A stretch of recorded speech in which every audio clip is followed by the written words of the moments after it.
more witness. So why don't you go to that witness, and Right. we'll hear them, and then I will ask if members of the public here who wish to address. My next witness is Mr. Paul Grigo, our professional planner. Sir, do you swear or affirm your testimony this evening will be truthful? I do. Thank you. Mr. Grigo, could you give your education licenses and professional experience for the board? Certainly. Good evening. My name is Paul Greigel, last name spelled G-R-Y-G-I-E-L. I'm a licensed professional planner in the state of New Jersey. I have been since 1999.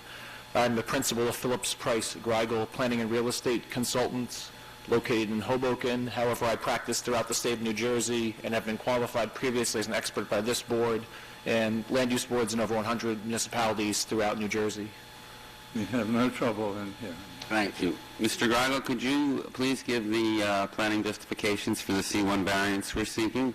Yes, I think I can just briefly recap some key points from the previous testimony and the application materials. As we've heard, the property is slightly undersized currently at roughly 419 square feet deficient. That is the existing condition on the subject property as well as every interior lot on the west side of TR Place. The property is also located in a residential area that has other undersized properties, and it does abut a non-residential zone to the west. So in terms of the proofs that need to be addressed, the application is simply for the undersized lot condition, and in my opinion that can be granted under the C1 criteria.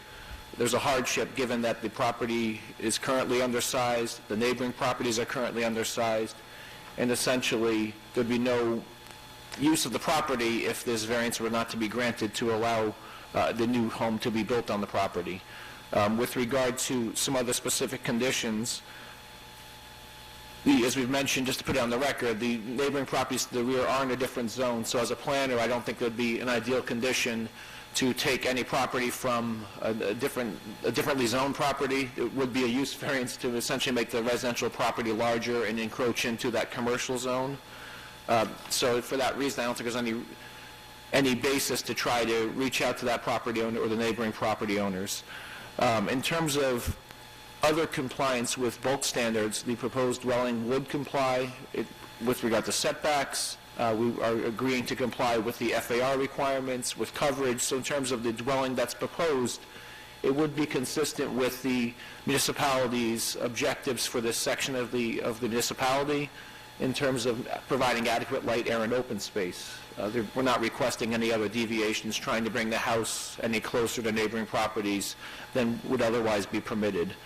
So really the bottom line with regard to the positive criteria is that what's proposed is consistent with the zoning for the area other than the 419 square foot deviation in lot area, and strict application of the lot requirement would not allow any type of development on the property. In terms of the negative criteria, in my opinion, there'd be no substantial detriment to the public good or the master plan or zoning ordinance of the municipality from granting the requested variance.